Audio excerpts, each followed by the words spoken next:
आपके भी बाल झड़ रहे हैं, दांतों में दर्द है, जॉइंट्स में, बैक में आर्थराइटिस, घुटनों में दर्द है, या फिर आपको लगता है कि आपके शरीर में ब्लू कलर के स्पॉट्स पड़ जाते हैं, नील पड़ जाती है, ऑक्सीजन की कमी है, तो फिर शनि आपके खराब है। उस अवस्था में आपको एक काले कलर की बांसुरी लेनी है, नहीं है तो उसको पेंट कर लेना है। अमावस्या के दिन क्लीम मंत्र का, क्लीम भगवान श्री कृष्ण का आकर्षण बीज मंत्र है और माँ कालिका का भी बीज मंत्र है। दोनों के ही प्रिय हैं शनिदेव।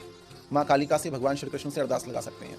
अमावस या शनिवार के दिन कृष्ण मंदिर में या विष्णु मंदिर में काली बांसुरी मोर पंख के साथ क्लीम मंत्र का जप करके चढ़ाने से, महागुप्त उपाय में बता रहा हूँ, शनिदेव प्रसन्न होते हैं और शनिजन्य पीड़ा से आपको लाभ मिलता है। अगले उपाय के अनुसार आप कौवे को, जो कौवा होता है, क्रो, उसको दही खिला सकते हैं।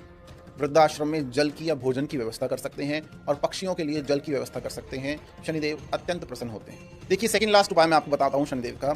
आप माँ कालिका के मंदिर में जाकर नींबुओं की माला माँ कालिका को अर्पित करना शुरू करें। हर शनिवार 3 शनिवार आप कर लें, उसमें 21 या 27, 54 या 108 नींबुओं की माला आप अर्पित करना शुरू करें, आपको लाभ होगा। महामृत्युंजय मंत्र को भगवान श्री महाकालेश्वर या किसी भी शिवलिंग के सामने बैठकर पाठ कर मानसिक पाठ कर नीले फूल, अपराजिता के फूलों पर इत्र लगाना, कौन सा, गुलाब का इत्र या चंदन का इत्र लगा के अर्पित करने से शनिजन्य पीड़ा से राहत मिलती है, आराम मिलता है, शनि प्रसन्न होते हैं, कृपा होती है। आशा है आपको ये सेगमेंट पसंद आया होगा। अब हम चलते हैं राहु से संबंधित रेमेडीज पे। देखिए, जैसा कि मैंने आपको पहले बताया, अर्धकाय महावीर्यम चंद्रादित्य वर्धनम सिंगिका गर्भ संभूतम तम राहु प्रणमामहम। राहु कलयुग का राजा कहा गया। सोशल मीडिया पे छा जाना है तो राहु आपका अच्छा होना चाहिए। और दूसरा, मानसिक शांति अगर आपको चाहिए, आप नीतिवान बन, सबसे नीतिवान प्लैनेट है पॉलिटिक्स में, राजनीति में जो सबसे अच्छी नीति बना रहा है, जो षड्यंत्रों से बच रहा है, वो राहु उसका तीसरे, छठे, 10वें, 11वें घर में बैठा होगा।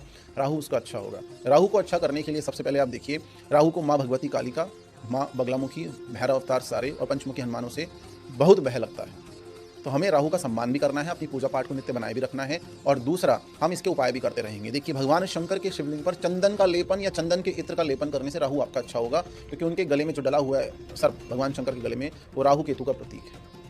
आप खुद भी चंदन, कहाँ मस्तक पे चंदन, कंठ पे चंदन, कर्ण पल्लवों पे चंदन, शिखा के पास जो स्थान है जिसको हम बोलते हैं ब्रह्मांड, वहाँ चंदन, और नाभि पे आपको चंदन लगाना है। चंदन का इत्र भी लगा सकते हैं और चंदन का इत्र लगाने के साथ साथ आप लेवेंडर का इत्र भी लगा सकते हैं, ब्लू फूल होता है वो।